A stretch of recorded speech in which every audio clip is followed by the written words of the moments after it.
dans cet univers, il est très vaste, où il y a d'autres réalités spirituelles que vous ne pourrez même pas imaginer, où la vie est encore plus battante que ce qui se passe actuellement sur la terre. Et ce monde, il y a leurs lois, leurs principes, mais le process par lequel Dieu passe d'une dimension à une autre, d'une civilisation à une autre, pour les créer, pour les généraux, puis pour les mettre en exergue, on appelle cette voie, ou bien ce process-là, la voie de la sacrificature. Donc, j'avais défini la voie de la sacrificature, la prêtrise, en donnant des définitions, en disant que ce n'est pas ce que nous voyons, ou bien ce n'est pas la définition normale que nous avons à l'Église. C'est-à-dire, quand on parle de la prêtrise, ou bien quand on parle de la sacrificature, on fait directement référence à des personnes qui sont en train de servir à l'autel dans l'Église, c'est-à-dire les pasteurs, les prophètes, les apôtres, les évangélistes.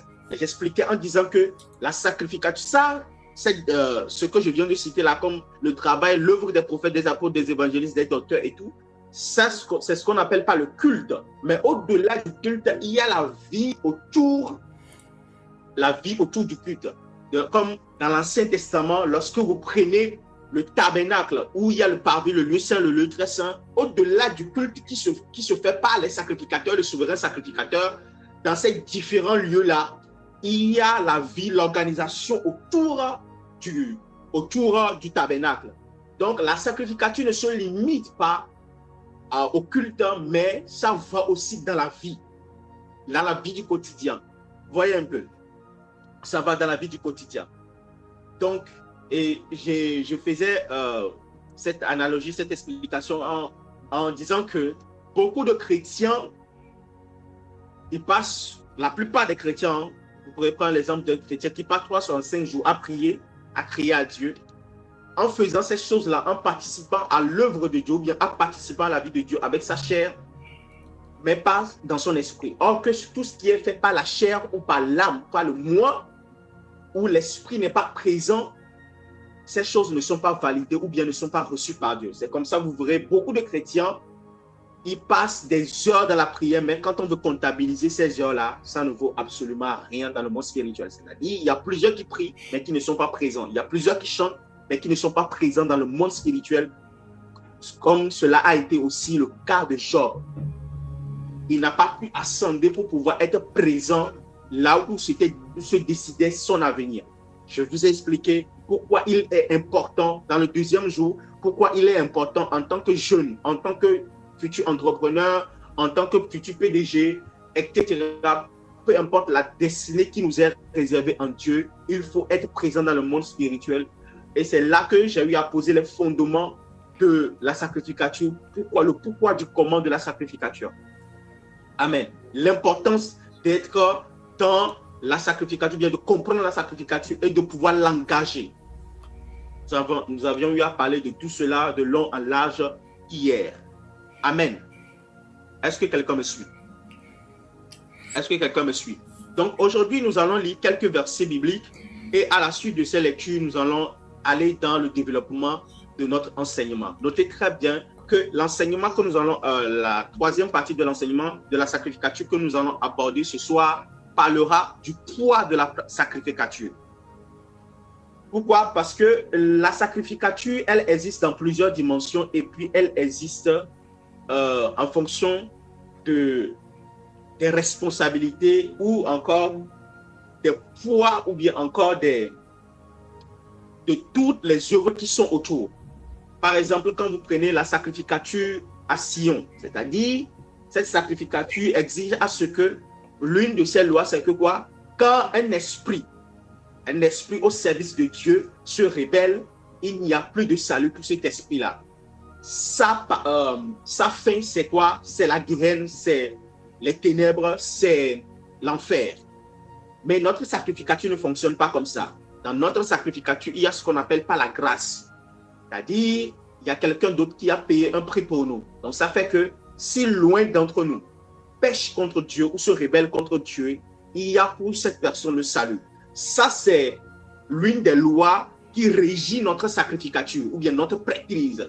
Ça veut dire que tout enfant de Dieu ou bien tout humain peut recevoir le salut. Et si ces personnes-là se détournent des voies de Dieu, ils peuvent crier à Dieu et ils seront quand même sauvés. Mais ce privilège n'est pas accordé aux anges, n'est pas accordé aux chérubins, aux séraphins, etc.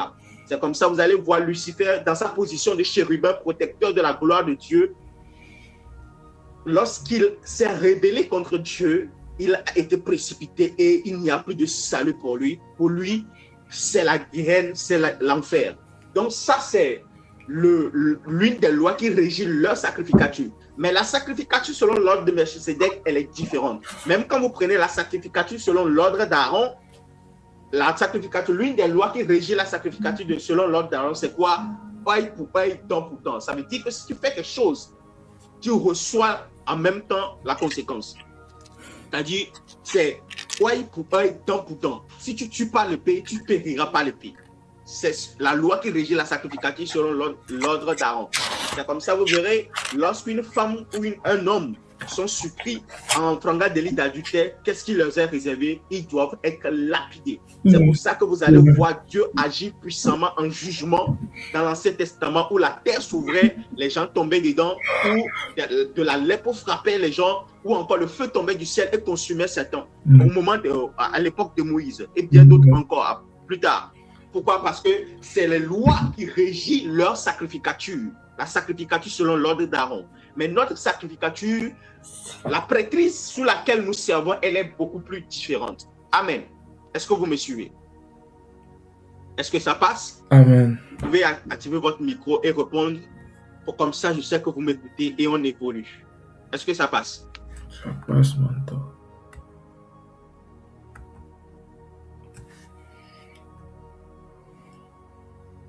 Est-ce que ça va? Oui, j'aimerais savoir si vous... Oui, mentor, ça passe. D'accord. Alors, ce soir particulièrement, nous allons parler du poids de notre sacrificature. Comment ça pèse spirituellement? Pourquoi notre sacrificature est autant convoitée? Pourquoi notre sacrificature prévaut sur tous les autres sacrificatures? Amen. Et il est possible que nous ne terminons pas la totalité de l'enseignement de ce soir. Pourquoi? Parce que je veux que cette soirée soit une soirée plutôt interactive où nous participons mutuellement. Amen. Vous me suivez? Donc, nous participons mutuellement. Alors, pour évoluer, lisons dans Proverbe 8, le verset 22 à 31. Quelqu'un peut prendre sa Bible, ouvrir et nous allons lire. Proverbe 8, le verset 22 à 31. Proverbe 8, le verset 32. Proverbe 8, le verset 22 à 31. Une fois, tu peux lire. Tu peux lire pour nous. Après, il y a d'autres versets. Quelqu'un d'autre aussi va lire.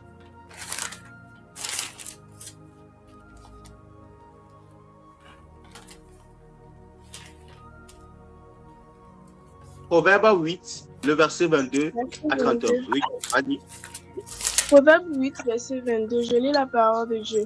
L'Éternel m'a créé la première de ses œuvres, avant ses œuvres les plus anciennes. J'ai été établi depuis l'éternité, dès le commencement, avant l'origine de la terre. Je fus enfanté quand il n'y avait point d'abîme, point de source chargée d'eau. Avant que les montagnes soient affermies, avant que les collines existent, je fus enfanté. Il n'y avait encore fait ni la terre. Ok, c'est bon? Oui, vas-y. Il n'y avait encore fait ni la terre, ni les campagnes, ni le premier atome de la poussière du monde. Lorsqu'il disposa les cieux, j'étais là. Lorsqu'il traça un cercle à la surface de l'abîme, lorsqu'il fixa les nuages en haut, et que les sources de l'abîme jaillissent avec force, lorsqu'il donna une limite à la mer, pour que les eaux n'en franchissent pas les bords, lorsqu'il posa les fondements de la terre. J'étais à l'œuvre auprès de lui. J'étais à l'œuvre auprès de Dieu. Vous savez de quelle entité on est en train de parler là? La sagesse. On parlait là de la sagesse. Comme je vous l'avais expliqué, que la sagesse a été créée les premières des œuvres de Dieu. Amen. Lorsque vous lisez par exemple dans Jean 1, le verset 1 à 5, la Bible dit au commencement était la parole. Et la parole était Dieu. Et la parole était avec Dieu. Toutes choses ont été faites par elle et rien de ce qui n'a été fait sans elle. Cette parole, cette faite chair. Vous voyez, la Bible dit que toutes choses ont été faites par elle. Toutes choses ont été faites par cette parole-là. Lorsque vous prenez le livre de Proverbes dit que avant même la création du temps, elle était déjà là. Elle régnait avec Dieu. Elle était avec Dieu dans l'éternité. Vous voyez un peu?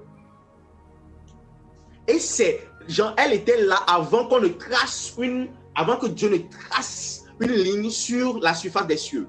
Avant que la mer, on ne puisse fixer des limites à la mer. Avant qu'on engendre beaucoup de choses. Vous voyez un peu? Ok? Continuons. Job 38, le verset 1 à 6. Quelqu'un d'autre peut prendre. Job 38, le verset 1 à 6.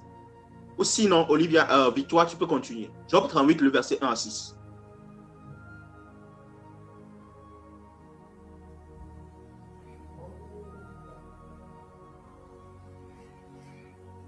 Job 38, le verset 1 à 6.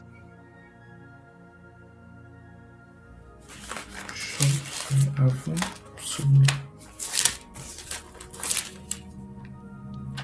Mathieu, prépare-toi à lire Ézéchiel 1 pour nous. Oui, Olivia, vas-y. Ok. Supplémentaire, Job 38.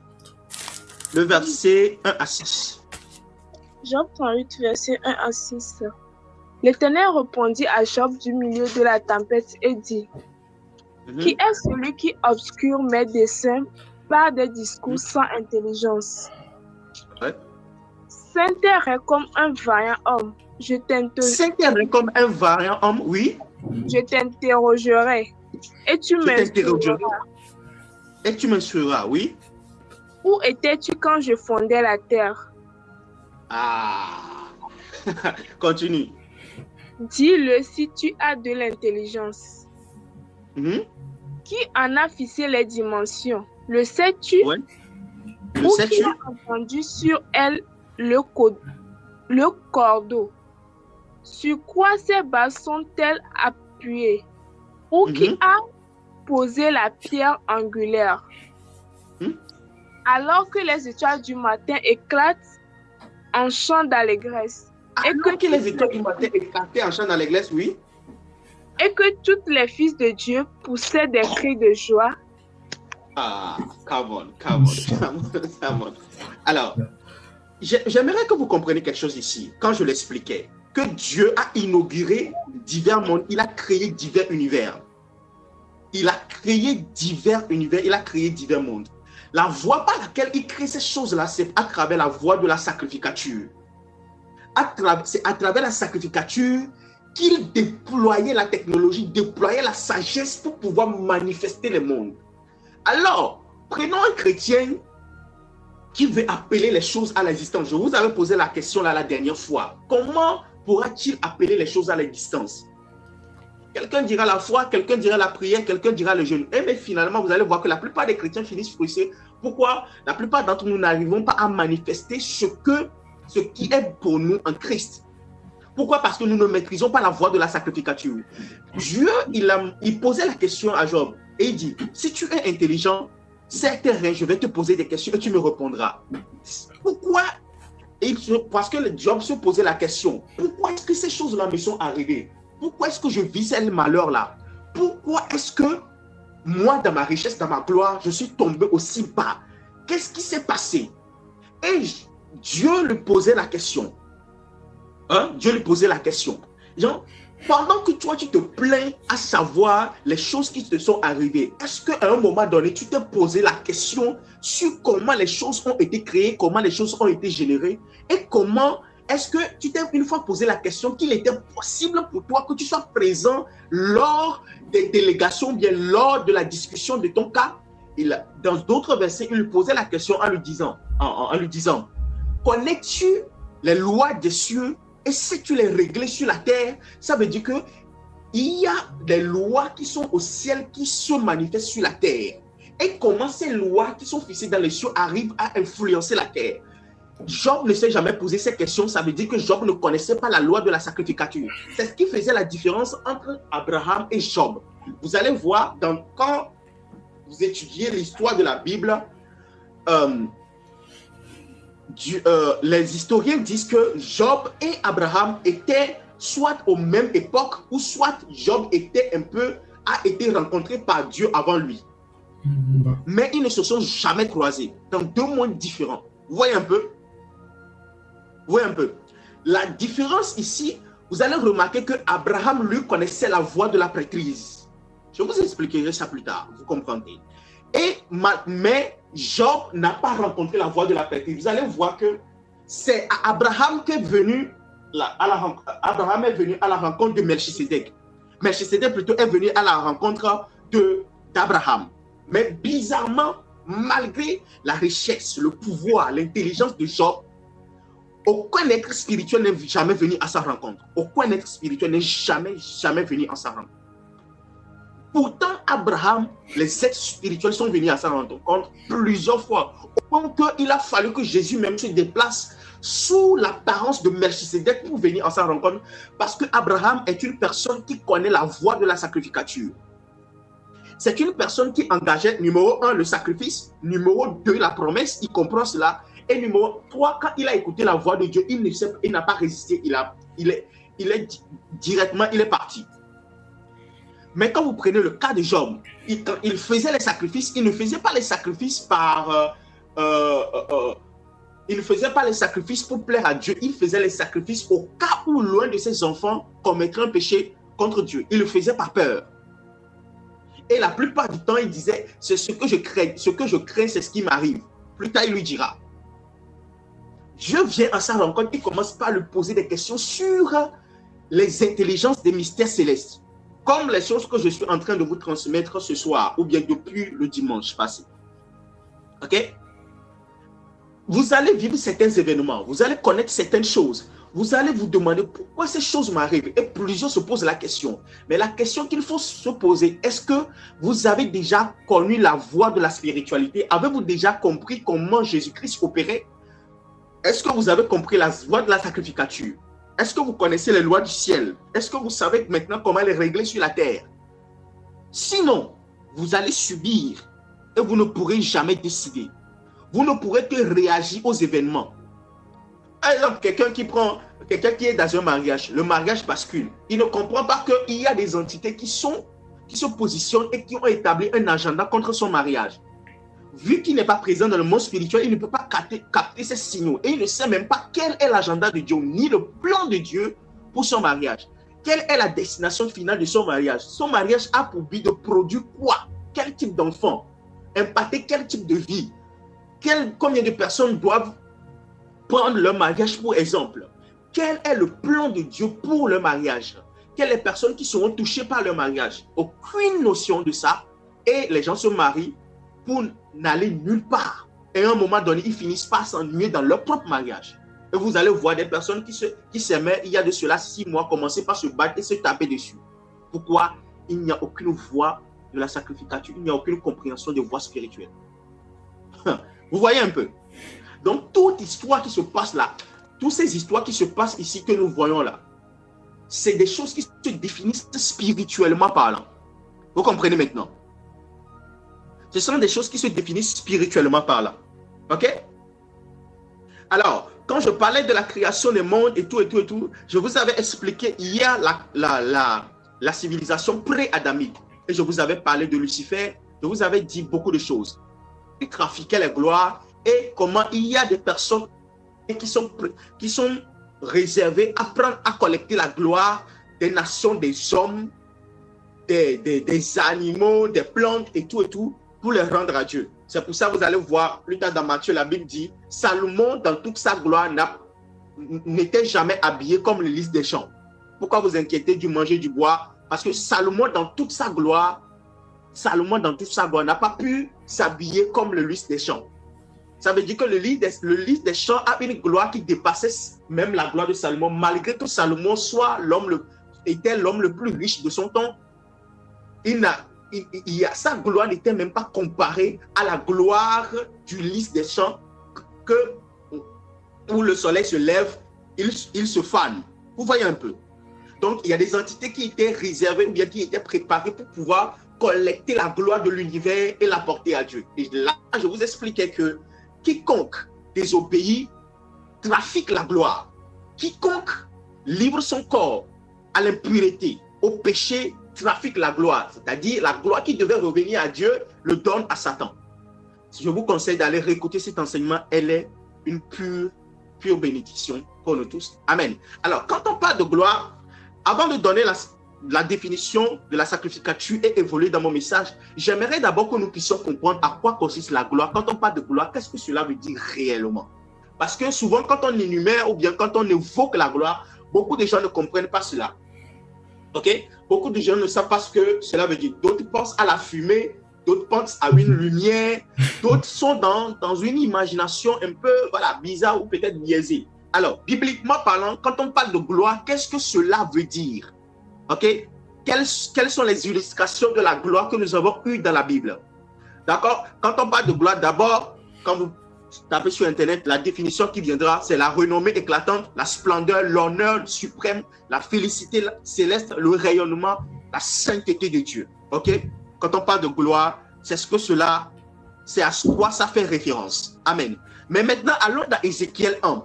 Premièrement, lorsqu'on parle de la gloire, je vais donner quelques aspects, ok? Je vais donner quelques références par rapport à la gloire de Dieu pour que vous puissiez saisir un peu la portée de ce que cela signifie. Alors, quand quelqu'un sera en train d'adorer, quand quelqu'un sera en train de prier et il dira « La gloire de Dieu est avec moi », qu'il comprenne de quoi il parle et quelle est la dimension de ce qu'il est en train de dire. Pourquoi je parle de la gloire, vous comprendrez bientôt pourquoi je n'évoque l'histoire de la gloire, bien le sujet de la gloire. Parce que vous allez voir, depuis qu'on a commencé cet enseignement, vous allez remarquer que j'ai l'habitude de dire que Dieu crée ce monde, crée ces civilisations, crée ces entités, ces anges, ces esprits-là pour participer à sa gloire ou bien pour refléter sa gloire ou soit encore pour dissiper sa gloire. Ok? Donc, toutes les entités dans les divers mondes, dans les diverses dimensions, que ce soit le monde spirituel, le monde de Sion ou notre monde physique, nous tous, sans exception, nous sommes en réalité, notre objectif, c'est de pouvoir participer à la gloire ou soit refléter la gloire de Dieu. Alors, quand vous me voyez être intelligent et créer une entreprise, je reflète une dimension de la gloire de Dieu. Quand vous voyez quelqu'un d'autre chanter avec une voix extraordinaire, cette personne reflète une autre dimension de la gloire de Dieu. Quand vous voyez quelqu'un qui s'habille bien et est beau, cette personne aussi reflète une dimension de la gloire de Dieu. Quand vous voyez quelqu'un qui vit dans la pureté, cette personne aussi reflète une dimension de la gloire de Dieu. Quand vous voyez quelqu'un opérer en puissance et en autorité, vous verrez aussi que cette personne reflète une autre dimension de la gloire de Dieu. La gloire de Dieu, elle est diverse et elle est variée. Ok? Donc, lorsque par exemple vous prenez Ézéchiel 1, Matthieu, lis-nous Ézéchiel 1 à partir du verset 1, pour que vous puissiez comprendre quelque chose rapidement. Ézéchiel 1 à partir du verset 1. Ézéchiel 1, partie verset 1. Oui. La troisième année, le 5e jour du 4e mois, comme j'étais parmi les captifs du fleuve du Kéba, les cieux s'ouvrirent et j'eus des visions divines. Yeah. Le 5e jour du mois, c'était la 5e année de la captivité du roi Joachim. La parole de l'Éternel fut adressée à Ézéchiel, fils de Bouzi, le sacrificateur dans le pays des Chaldéens, près du fleuve du Kéba. Attends d'abord. Regarde la parole ou le message ou la vision qui serait transmise, c'est une vision qui est transmise au fils d'un sacrificateur, c'est ça? Oui. Au fils d'un sacrificateur. Ça veut dire quoi? Tu ne peux pas avoir accès à la gloire si tu ne comprends pas la sacrificature, bien si tu n'appartiens pas à la sacrificature. Ok? Ceux qui ont suivi l'enseignement de dimanche à hier peuvent très bien comprendre ce que je suis en train de dire. Amen. Oui. Écoutez, j'aimerais faire un petit récap rapidement. Toute prière, il n'y a pas de prière en dehors de la sacrificature. C'est pour ça que les prières doivent être faites en esprit. Quand Jésus dit, le temps est arrivé que vous adorez en esprit et en vérité, les gens ne comprennent pas ce qu'il voulait dire en fait. Il est temps que vous puissiez participer en fait à la sacrificature. Il est temps que vous puissiez être des sacrificateurs. Genre, vous puissiez aussi être dans le tabernacle. Vous puissiez aussi rentrer dans le lieu très saint comme les souverains sacrificateurs. Ça veut dire que toute prière, toute adoration, toute louange qui est faite dans la chair ou dans l'âme, parce que je sais faire, parce que je comprends, parce que l'âme imite très bien ce que ce que l'Esprit fait, qu'est-ce qui va se passer? Cette adoration, bien, ces moments de prière ne seront pas approuvés. Ne pourront pas être autorisés. C'est pour ça que vous allez voir, quand le sacrificateur, selon l'ordre d'Aaron, doit entrer dans le lieu très saint, il doit se purifier. Il doit rentrer dans le lieu saint avec le sang. Vous voyez un peu, non seulement avec le sang, il doit être conscient dans son esprit par rapport à ce qu'il est en train de faire. Parce que si un qui peut mourir, ça veut dire que tout ce que nous faisons en termes d'adoration, de prière, même de prédication par les pasteurs et tout, ils ne le font pas par l'esprit, cela est validé par 0. Alors la question est de se poser, combien d'entre nous sont présents dans ces choses-là par l'esprit? C'est la question qu'il faut se poser. Combien? Si nous prenons 1 heure de temps de prière que nous faisons, combien de temps nous le faisons dans l'esprit et combien de temps nous continuons avec la chair? C'est ici l'importance de la sacrificature.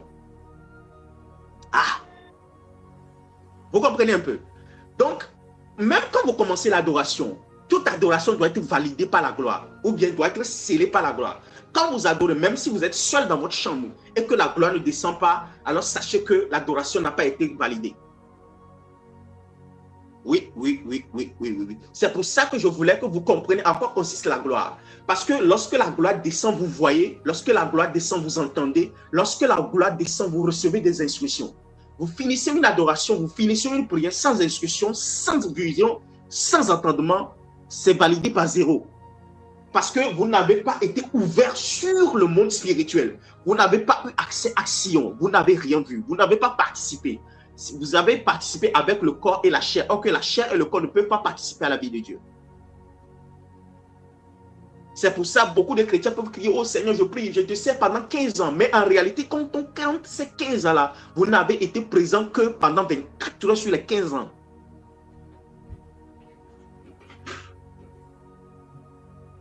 Vous saisissez ce que je suis en train de dire?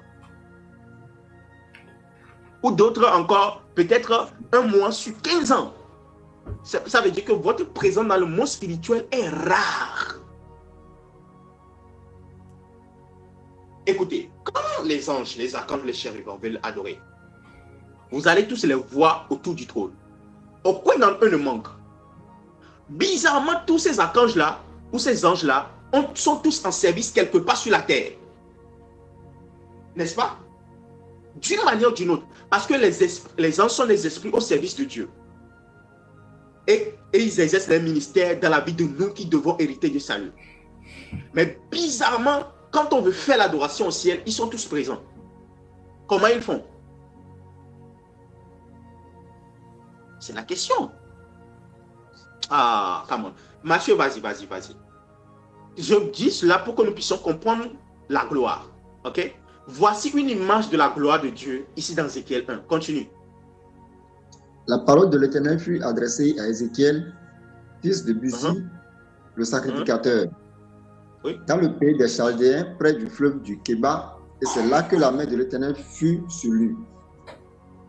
Je regardai, et voici, il vint du septentrion un vent impétueux, une grosse nuée et une gerbe de feu, qui répandait de tous côtés une lumière éclatante, au centre de laquelle brillait comme de l'airain poli sortant du milieu du feu.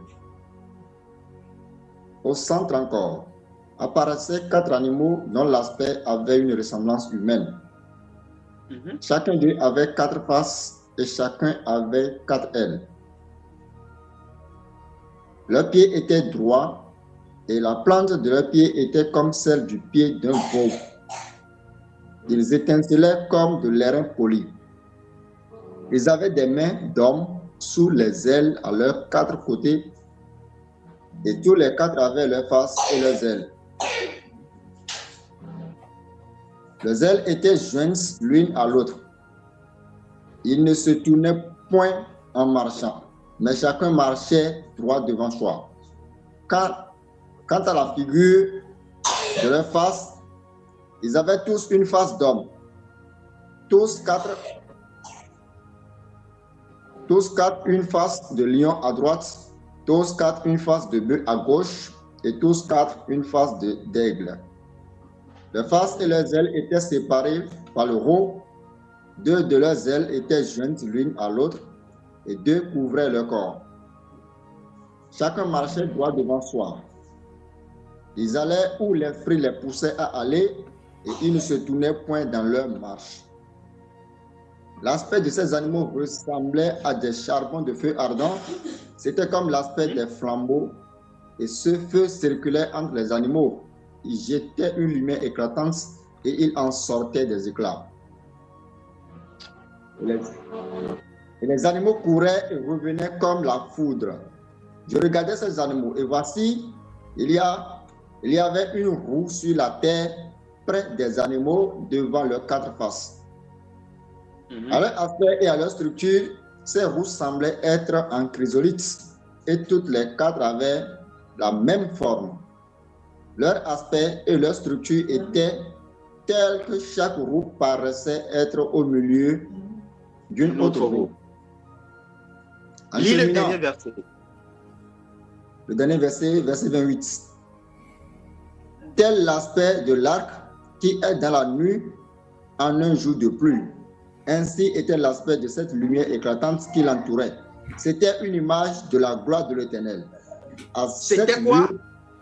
C'était une image de la gloire de l'Éternel.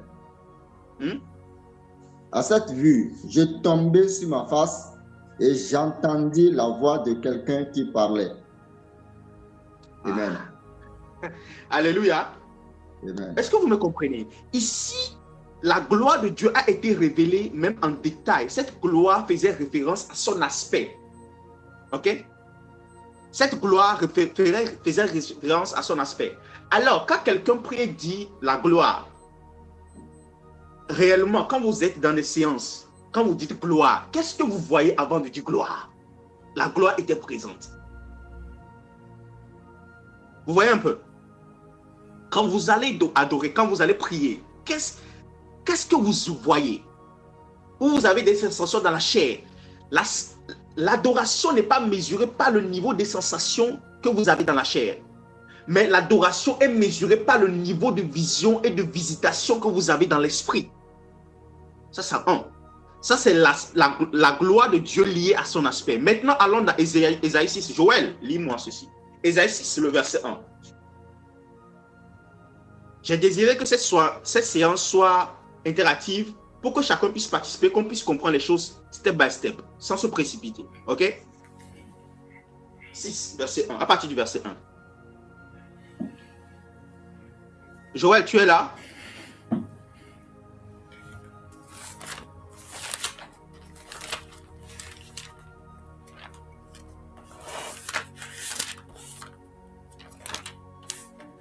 Oui, maintenant je suis là. D'accord. L'exercice à partir du verset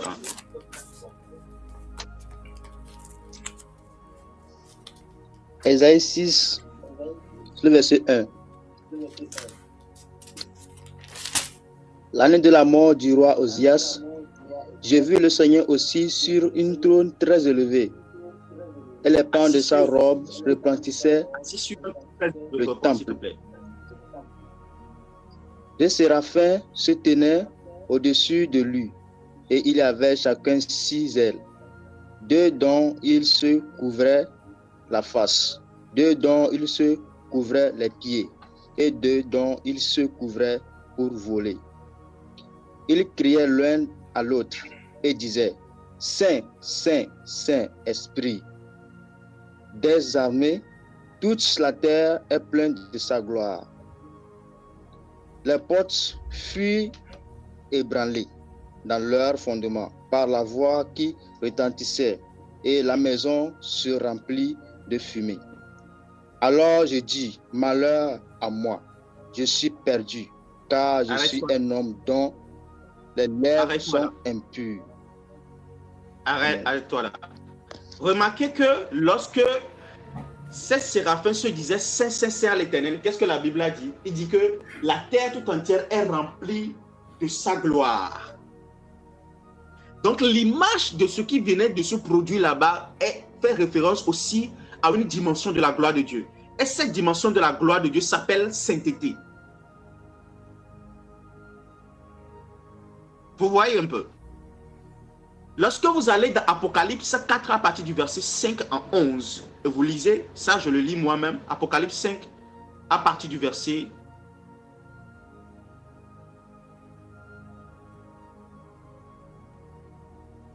Saint-Esprit, Saint-Esprit, Saint-Esprit. Ce soir, nous sommes en train d'apprendre, pas en train de sautiller. Ok? Beaucoup de chrétiens aiment les prédications, mais très peu de chrétiens aiment les enseignements. Allons-y. Allons-y. Ça, c'est la nourriture des aigles. Apocalypse 4 à partir du verset 5. Du trône sortent des éclairs, des voix et des tonnerres. Devant le trône brûlent 7 lampes ardentes qui sont les 7 esprits de Dieu. Il y a encore devant le trône comme une mer de verre semblable à du cristal. Au milieu du trône et autour du trône, il y avait 4 êtres vivants remplis de Dieu devant et derrière. Le premier être vivant était semblable à un lion, le second être vivant est semblable à un veau, le troisième être vivant a la face d'un homme, et le quatrième être vivant est semblable à un aigle qui vole. Les 4 êtres vivants ont chacun 6 ailes et ils sont remplis de Dieu tout autour et au-dedans, et ils ne cessent de dire jour et nuit, Saint, Saint, Saint est le Seigneur Dieu, le Tout-Puissant, qui était, qui est et qui vient. Quand les êtres vivants rendent gloire, regardez, le processus que je viens de décrire là, on appelle ça quoi? Rendre gloire. Alors, quand nous parlons de gloire, de quoi parlons-nous?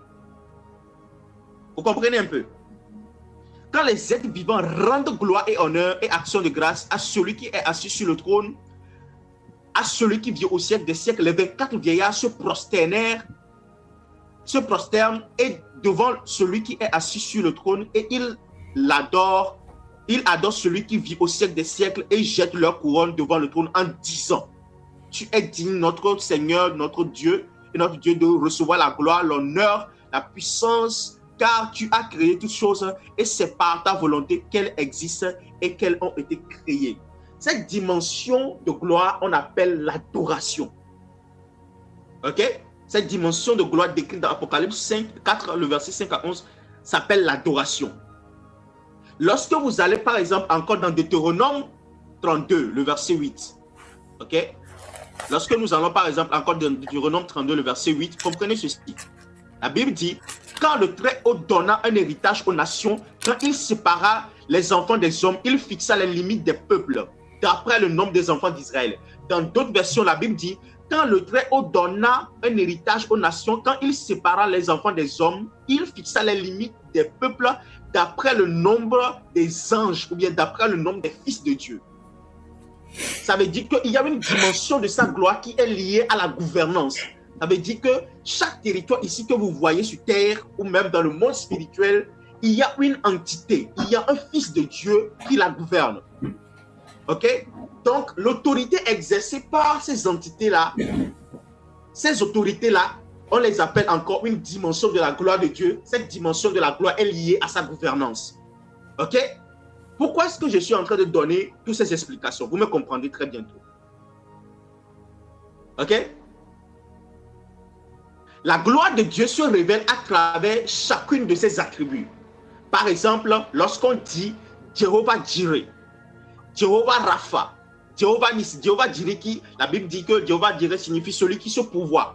El Shaddai veut dire le Dieu tout-puissant, ou bien le Dieu qui a les mamelles comme une mère. Ou bien le Dieu tout suffisant. Lorsque vous prenez par exemple Jéhovah Sabaoth, l'Éternel des armées.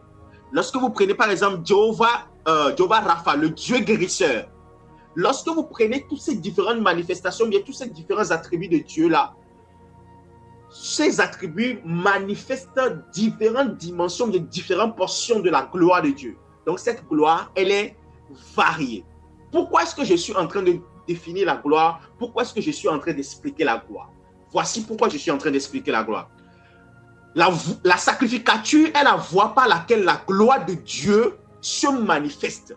Donc, lorsque nous essayons de comprendre la sacrificature ou bien la prêtrise, nous essayons donc de comprendre comment ou bien le process par laquelle la gloire de Dieu se manifeste. Ok? Donc, quand Dieu a créé la terre, quand Dieu a créé le monde Sion, l'objectif de Dieu, c'est de manifester sa gloire au travers de Sion. et de gouverner Sion. Vous voyez un peu. Donc son objectif, c'est quoi? C'est de manifester sa gloire et de gouverner. Numéro 2, la sacrificature, c'est le canal de communion entre le divin et le monde des esprits et le monde des humains. Je reprends. La sacrificature, c'est le canal de communication entre le Dieu, le monde divin, le monde spirituel et le monde des humains. Je viens de citer combien? 3 mondes. Numéro 1, la sacrificature, c'est le canal de communication entre Dieu lui-même. Il sort de sa dimension de lumière pour se manifester encore dans sa gloire à Sion. Ça, c'est le monde divin. 2, le monde des esprits qui est le monde spirituel. 3, le monde des humains qui est notre monde physique. Alors, comment peut-on accéder au monde divin? Comment peut-on accéder au monde spirituel? Il faut passer par quoi? La sacrificature. C'est pour ça que vous allez voir que la plupart de ceux qui veulent interéchanger avec les esprits doivent aller à la rencontre de quelqu'un qui sait parler aux esprits, c'est-à-dire quelqu'un qui est dans la sacrificature, quelqu'un qui est dans le sacerdoce. Dans le monde diabolique ou bien dans le monde de ceux qui ne connaissent pas Dieu, ils vont consulter les féticheurs, ils vont consulter les sorciers. Parce qu'eux, ils savent interéchanger entre le monde des humains et le monde spirituel. Ceux qui ne connaissent pas Christ peuvent interéchanger seulement avec 2 mondes. Le monde spirituel et le monde des humains. OK? Mais nous, qui connaissons Christ, nous sommes capables d'interéchanger avec 3 mondes. OK? Nous pouvons interéchanger de ce monde au monde spirituel, du monde spirituel au monde divin. OK? Est-ce que quelqu'un me suit maintenant? Le monde divin. Donc, pour pouvoir monter, il faut comprendre la voie de la sacrificature. Maintenant, le problème est quoi? Tu ne peux pas aller voir un pasteur pour lui dire « Fais-moi monter à Sion ». Tu ne peux pas aller dire à un homme de Dieu, à un prophète, « Prophète, je vais aller dans le lieu secret de Dieu. » Non, non, non, non, non. Prophète, fais-moi voir un chérubin. Prophète, fais-moi voir un séraphin. Ce n'est pas possible. Prophète, je vais aller... quoi encore? Qu'est-ce que je peux encore vous dire comme explication pour que vous puissiez me comprendre? Prophète, je veux voir la gloire de Dieu.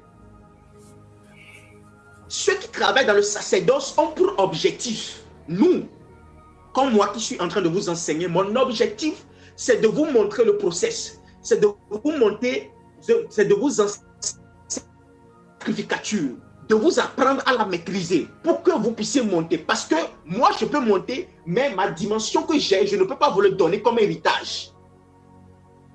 Oh, come on. Je peux t'impacter avec les résultats de ma montée, de mon ascension, mais je ne peux jamais te donner mon ascension. Come on. Ça veut dire quoi? Je peux monter à Sion, rentrer dans la dimension de Samuel, porter l'onction de Samuel sur moi. Je peux t'impacter avec cette onction, mais je ne peux jamais te donner la dimension de Samuel. Ça veut dire que je peux monter à Sion et atteindre une position d'adorateur phénoménale. Tu peux bénéficier de mon adoration, vivre l'intensité de mon adoration, de mes chansons. Ah, come on, come on, come on, come on.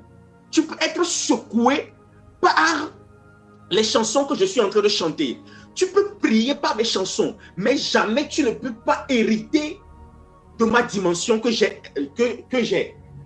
C'est pour ça beaucoup aiment Nathaniel Bassé, beaucoup aiment Dina Moana. Vous pouvez vivre Théophile Sondé, vous pouvez vivre leurs chansons, chanter leurs chansons, mais vous ne pourrez pas être dans leur dimension pour produire le même résultat qu'ils sont en train de produire.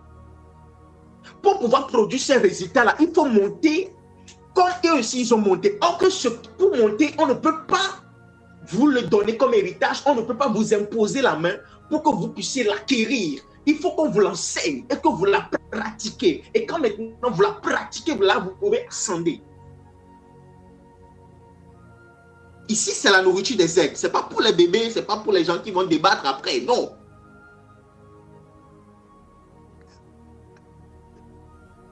Les varouches kava ina s'ouvre enke s'ouvre andi akuba. Vous savez, prenez même dans ce monde actuel.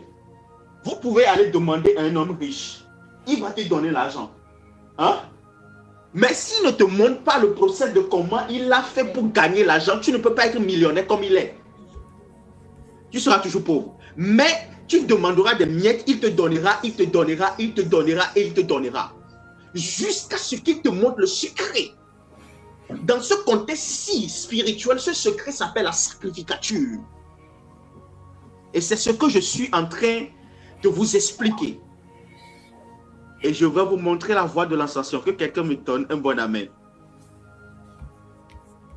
Et le désir de Dieu, c'est que, lorsque vous prenez Exode, la Bible dit que je désire que mon peuple soit un peuple de sacrificateurs. C'est-à-dire, chacun d'entre nous puisse maîtriser la voie de la sacrificature. Lorsque Jésus-Christ est venu, il n'a pas dit seulement les prophètes et les apôtres peuvent adorer Dieu en esprit et en vérité. Non.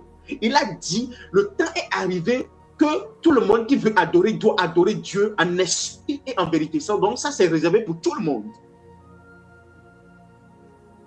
J'aimerais que vous soyez un peuple d'adorateurs. Donc toute personne doit participer à cette adoration. Toute personne doit participer à la voie de la sacrificature. Et ces genres de mystères ne sont pas enseignés n'importe où ou n'importe comment. Vous savez, on peut enseigner de manière isolée. L'adoration peut enseigner de manière isolée. La prière, on peut enseigner de manière isolée. Le jeûne, on peut enseigner de manière isolée. La parole, la méditation, etc. Mais s'asseoir et vous enseigner tout le système parce que la sacrificature est un système. Il n'y a pas qu'une seule chose qui fonctionne. C'est pour ça que la Bible dit ajouter à la foi la vertu la patience, à la patience la sagesse, à la sagesse. Ça veut dire qu'une seule chose ne suffit pas. Donc quand tu prends la foi, il faut que tu ajoutes le caractère, la vertu, la sagesse, la patience.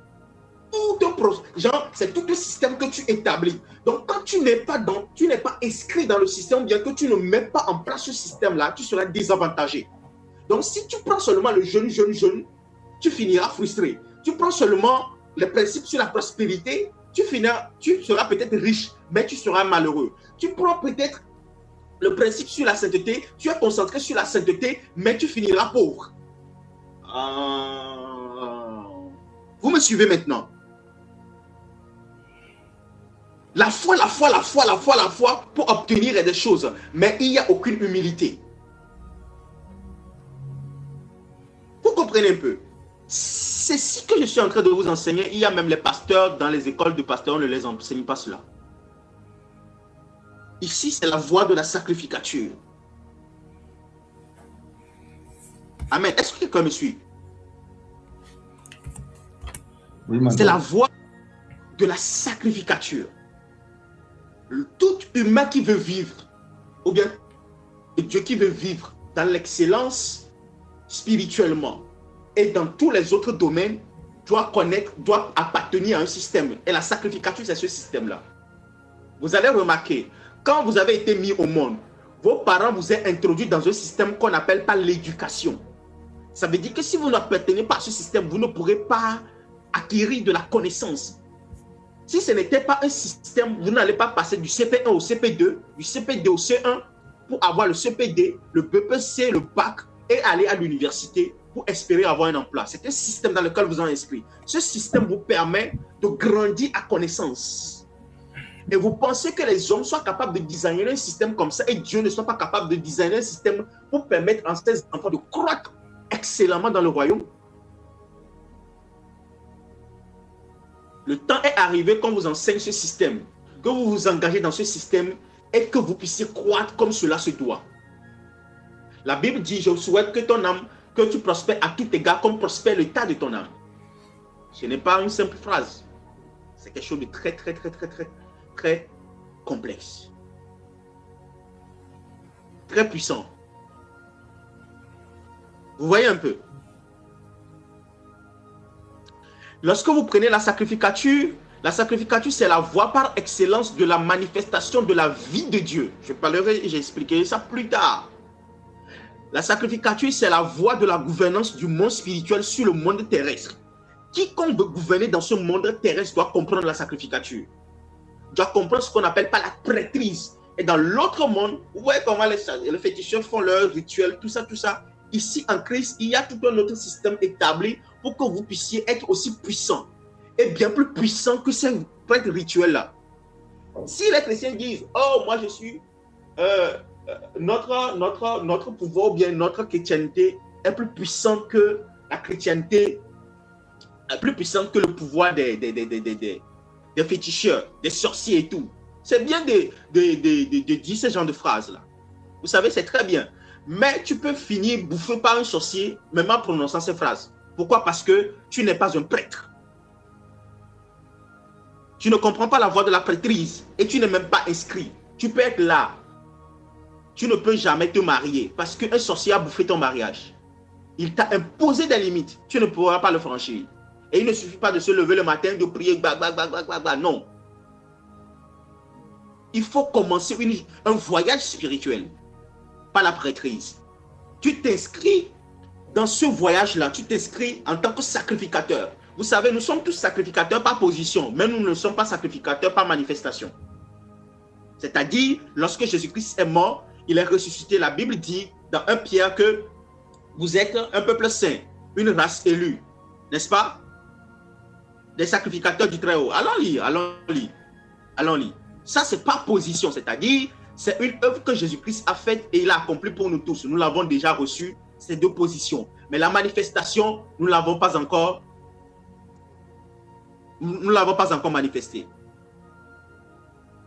Je veux permettez-moi de vous lire. Vous êtes un peuple saint. Lisons, lisons. 1 Pierre 2, le verset 9. Au contraire, vous êtes une race élue, un sacerdoce royal. Ah, et ça c'est encore plus précieux. Vous voyez un peu, vous êtes un sacerdoce royal. Donc la voie de la sacrificature, ce n'est pas moi qui l'enseigne. Ce n'est pas moi qui l'invente. C'est quelque chose qui existe déjà.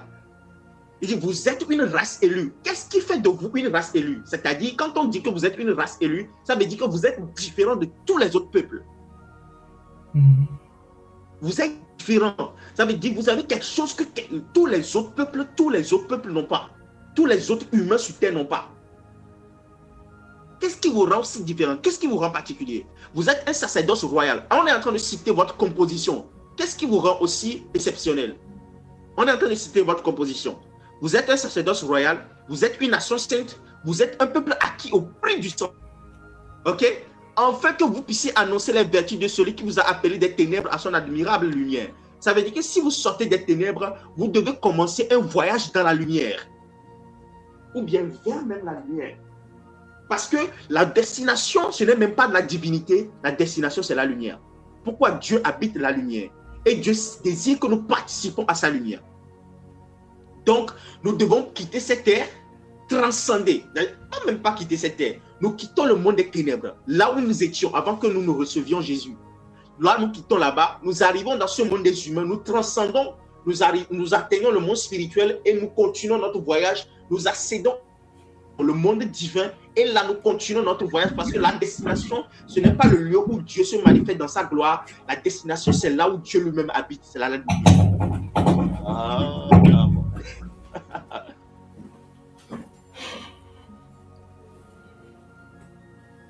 Un Pierre 2, le verset 9. Vous voyez un peu. Vous voyez ces genres de choses. Quand on commence par enseigner ces genres de choses, lorsque nous ne parlons pas seulement aux hommes, nous parlons aussi aux esprits. Oui, je vous dis la vérité. Nous parlons aux esprits, nous parlons... Éphésiens 3, le verset 10, je l'avais lu le dimanche passé, je crois. Okay? Car la Bible dit que les dominations, les autorités, les princes des ténèbres connaîtront aujourd'hui par l'Église la sagesse infiniment variée de Dieu. Quand on commence par enseigner ces choses-là, qui vont faire de vous des maîtres. Lorsque nous allons dans Hébreux 6, j'en parlerai demain. Vous, tout ce qui devient être déjà des maîtres, on doit encore vous enseigner les choses rudimentaires. Est-ce que je suis en train d'enseigner? Beaucoup de personnes même ne le savent pas. Nous sommes tous éclairés par la grâce de Dieu. C'était d'entre nous, Dieu nous a donné la grâce de pouvoir enseigner les mystères. Et ce n'est pas la première fois que je le fais. Vous allez sur YouTube, vous tapez prophète Benoît, vous allez voir tous mes enseignements. J'ai fait un enseignement sur le mystère de la justice. Je vous le recommande fortement. Comment la plupart des gens, quand ils veulent enseigner sur lorsqu'on reçoit Jésus, la régénération, ils ne savent pas que l'âme est transformée. Beaucoup disent que l'âme n'est pas transformée. Mais en réalité, l'âme l'est. L'âme l'est. L'âme l'est. J'ai enseigné sur le mystère de la justice. Et quand vous allez comprendre cet enseignement, écoutez cet enseignement, patiemment cet enseignement, votre vie ne sera plus jamais la même.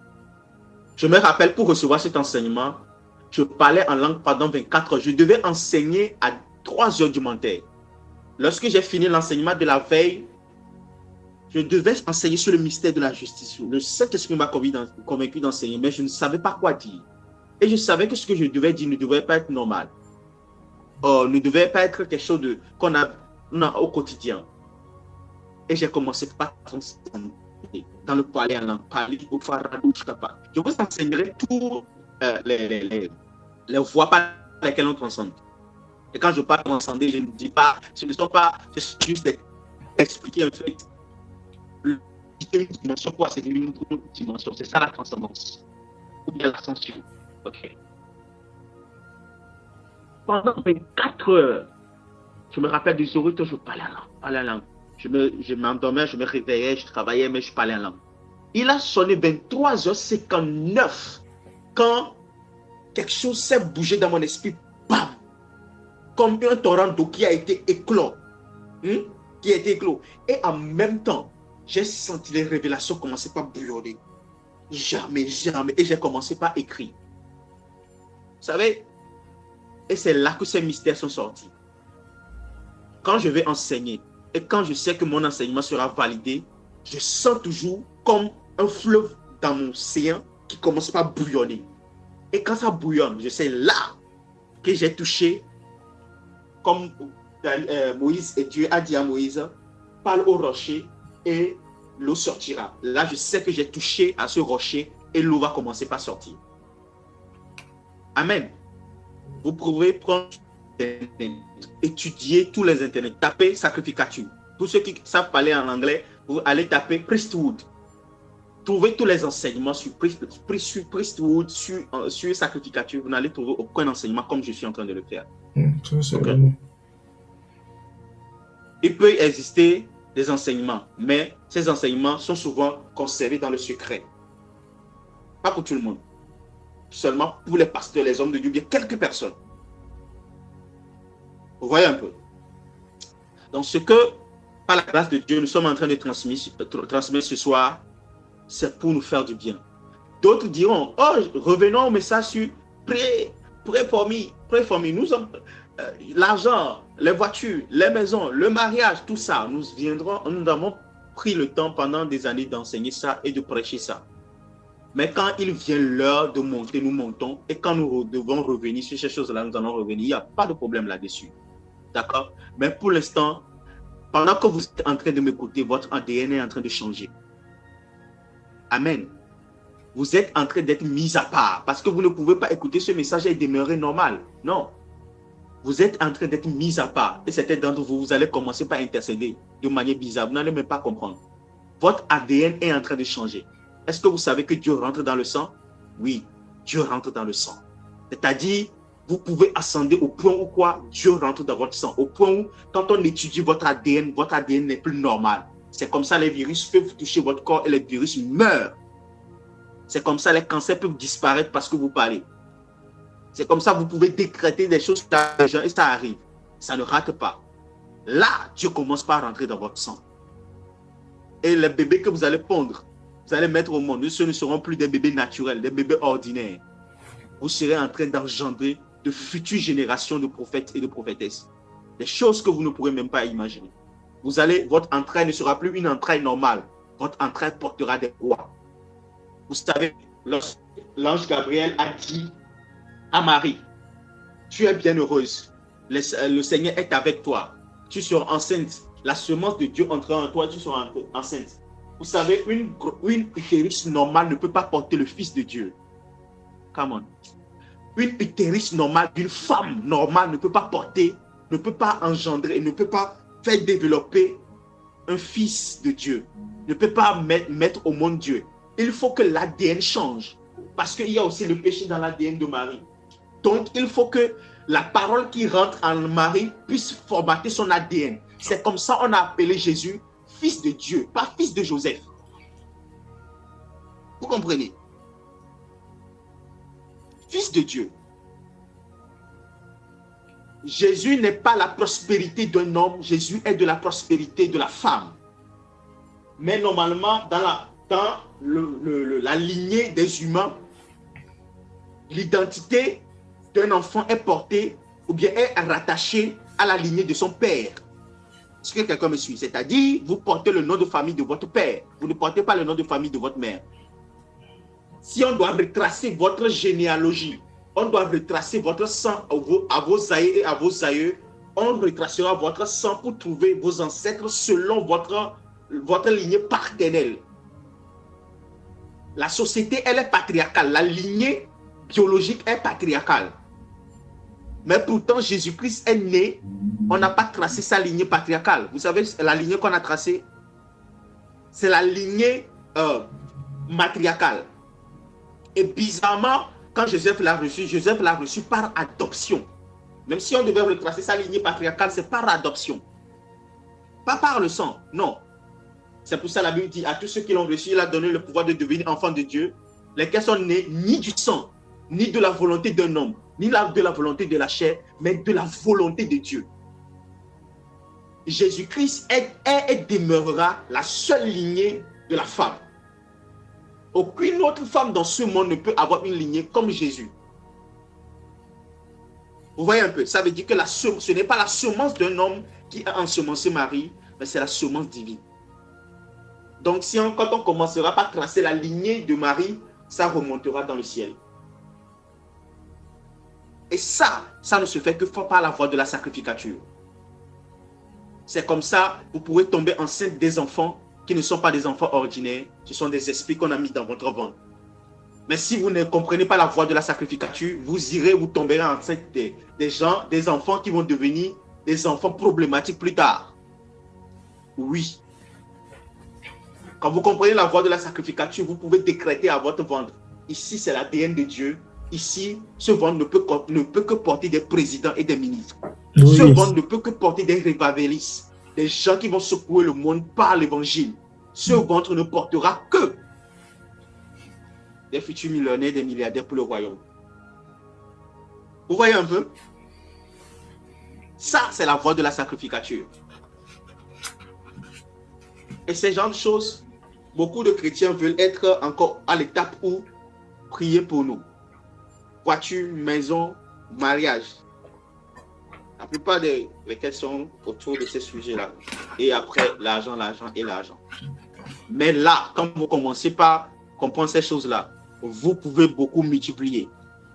Vous pouvez transmettre. Vous pouvez posséder. Et quelqu'un qui, en s'attendant à un pasteur pour bâtir une entreprise, qui comprend la voie de la sacrificature, peut bâtir un empire. Amen. Amen. Est-ce que quelqu'un bénit ce soir? Amen. Amen. Nous allons continuer avec la deuxième partie du poids de la sacrificature selon l'ordre de Melchisedec. Ça, c'est la partie 1. Nous n'avons pas encore terminé. Nous continuons avec la partie 2. Et nous allons encore expliquer des choses extraordinaires. Amen.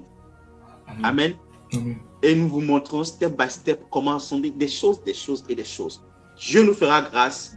Je prie que vous puissiez respecter les jeûnes parce que le jeûne va préparer votre esprit. Ces enseignements, je sais, ce n'est pas facile à digérer, mais le Saint-Esprit vous aidera.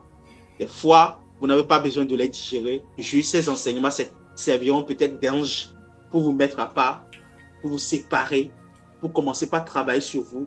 Et certains d'entre vous, vous allez vous engager sur des voies qui vont changer le cours de votre destinée pour toujours. Pour toujours et pour toujours. Amen. Amen. Amen. Donnez-moi de bons amen. Amen. Est-ce qu'il y a des questions? Je les prends. Il y a des questions? J'aimerais prendre les questions. Je vous donne 5 minutes. Si vous avez des questions, n'hésitez pas à les poser.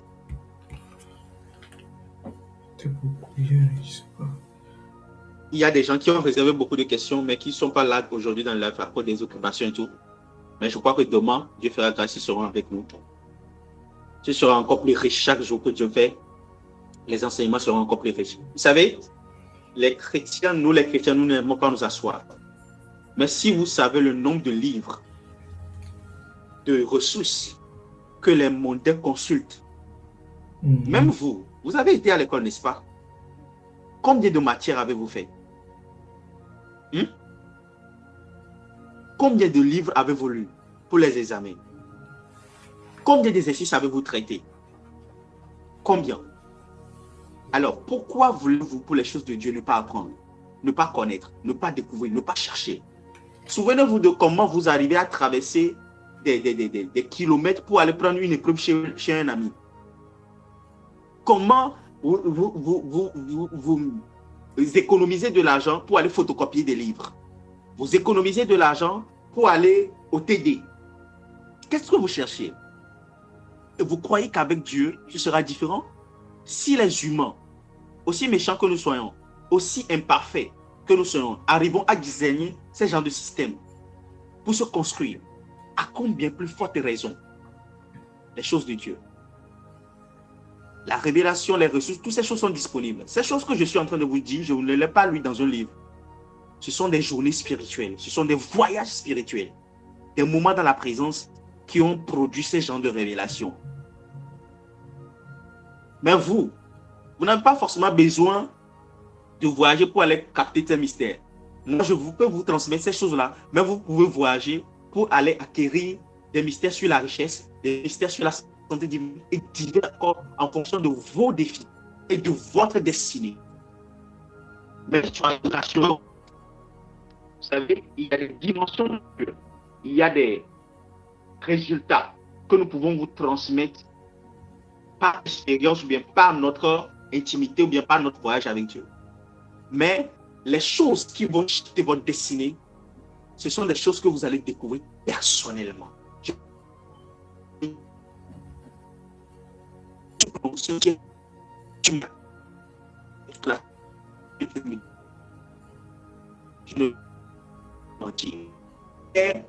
Qui vont faire de votre vie un succès retentissant, qui vont vous asseoir et faire de vous des réussites vivantes ne sont pas dans la main de quelqu'un.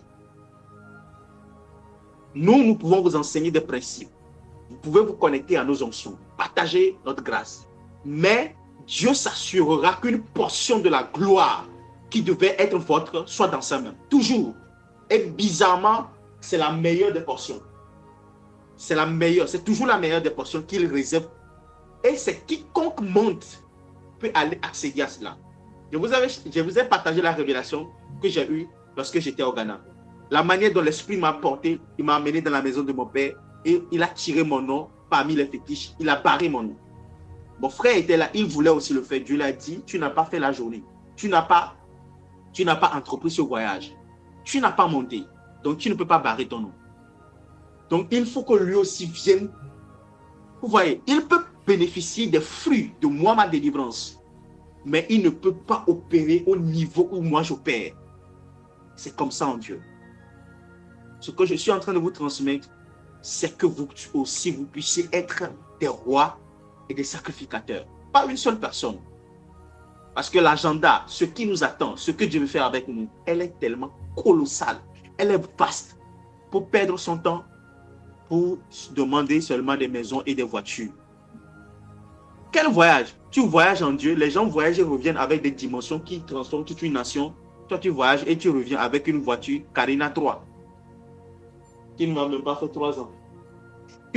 Ah, Seigneur. Chrétiens, nous devons être devenus matures. Je vous assure, nous devons grandir.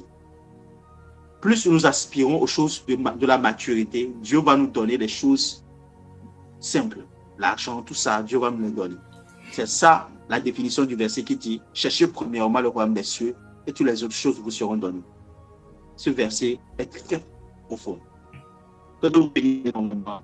Passez une excellente soirée. Je prie pour vous. Excellent Père de grâce, merci pour cette bénédiction que tu viens encore de déverser sur notre vie. Père, nous demandons à ce que ton esprit se repose sur chacun d'entre nous. Apprends-nous ce mystère et aide-nous, Seigneur, s'il te plaît, à pouvoir commencer ce voyage-là avec toi, dans le sérieux, et à pouvoir accéder à cette portion de gloire qui est dans ta main, que tu réserves toute personne qui va entreprendre ce voyage-là. Père, merci parce que tu nous donnes la grâce d'obéir et la grâce de faire. Merci au nom de Jésus, nous avons prié. Amen. Pour l'instruction demain, cette nuit ou demain, selon votre disponibilité, votre temps, priez, Seigneur, aide-moi à te connaître. C'est le verset. C'est l'instruction plutôt. Aide-moi à te connaître. La portion de la gloire que tu me réserves, qui est chez toi, qui est en toi, permets-moi d'y accéder. Aide-moi, pousse-moi à y arriver. Au nom de Jésus. Amen. Je vous bénis. Amen.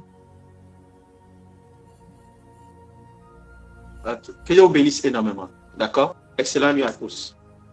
Shalom.